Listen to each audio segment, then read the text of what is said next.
ফাহমিদুল ইসলাম, আরে ও তো short tempered, পারফরমেন্সের তুলনায় বড্ড ওভাররেটেড। আলামিন বাংলাদেশের নাম্বার 10, তাকে তো মাঠেই খুঁজে পাওয়া যায় না। মোরসালিন নিস্তেজ হয়ে পড়া এক নক্ষত্র, আর পুরনোদের ভিড়ে মহসিন সে তো ঠুনকো। বলুন তো, ছবিগুলোর সাথে সামাজিক যোগাযোগ মাধ্যমে চলা কথাগুলোর কোনো মিল কি আছে? না, একদম নেই। অনূর্ধ্ব 23 এশিয়ান কাপ বাছাইয়ে সিঙ্গাপুরের বিপক্ষে জয় প্রমাণ করে কতটা বারুদ ভরা আছে এদের ভেতর। অনেকটা হারাবার কিছু নেই এই মন্ত্রে ভিয়েতনামে মাঠে নেমেছিল বাংলাদেশ। সিঙ্গাপুরের সিনিয়র দলের বিপক্ষে 3 মাস আগেই হামজারা হেরেছে, তার শোধ যে তুলতে হবে। কিন্তু গোটা ফার্স্ট হাফে দুই দলের খেলাই ছিল অগোছালো, গোলশূন্য সমতায় কাটে প্রথমার্ধ। সেকেন্ড হাফে মাঠে নেমে একাই ম্যাচের চেহারা পাল্টে দেন ফাহমিদুল ইসলাম। 48 মিনিটে বাম প্রান্ত দিয়ে বল নিয়ে উঠে দারুণ এক শট নেন, কিন্তু সেটা সোজা জমা পড়ে সিঙ্গাপুর কিপারের গ্লাভসে। অবশেষে 70 মিনিটে ভাঙেন ডেডলক। ডি বক্সের বাইরে থেকে তার নেয়া শটের কোনো অ্যান্সারই ছিল না আইজিল ইয়াজিদের কাছে।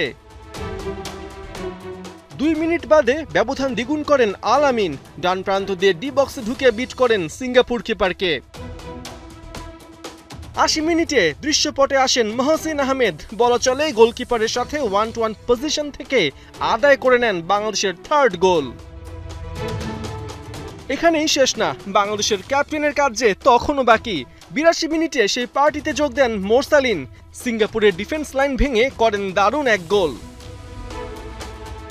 4 গোলে পিছিয়ে থাকা সিঙ্গাপুরের জন্য সান্ত্বনা ছিল ইনজুরি টাইমে নাদিম রাহিমের স্কোর। 4-1 গোলের জয়ের পর মোরসালিন জানিয়েছেন এই জয়ের জন্য কতটা তৃষ্ণার্ত ছিল বাংলাদেশ। আলহামদুলিল্লাহ, আমি একটা স্কোর করেছি এবং আমার 3টা অ্যাসিস্ট, বাট আমি বলতে চাই all credit goes to my all the team members. আসলে এটা একা পসিবল না, আমার টিম মেম্বার্স সাথে ছিল, সবার আসলে এফোর্ট ছিল। ট্রাস্ট মি, আমরা 2টা ম্যাচ হারছি, আমাদের মানে ভিতরে অনেক পেইন ছিল, তো আমরা পেইনটা অ্যাটলিস্ট রিলিজ করতে পারছি, এজন্য আলহামদুলিল্লাহ। এদিকে টানা 2 ম্যাচ হারের পর স্ট্র্যাটেজি নিয়ে সমালোচনার মুখে পড়েছিলেন সহকারী কোচ হাসান আল মামুন। সিঙ্গাপুরের বিপক্ষে জয়ে তাই তিনিও হাফ ছেড়ে বেঁচেছেন।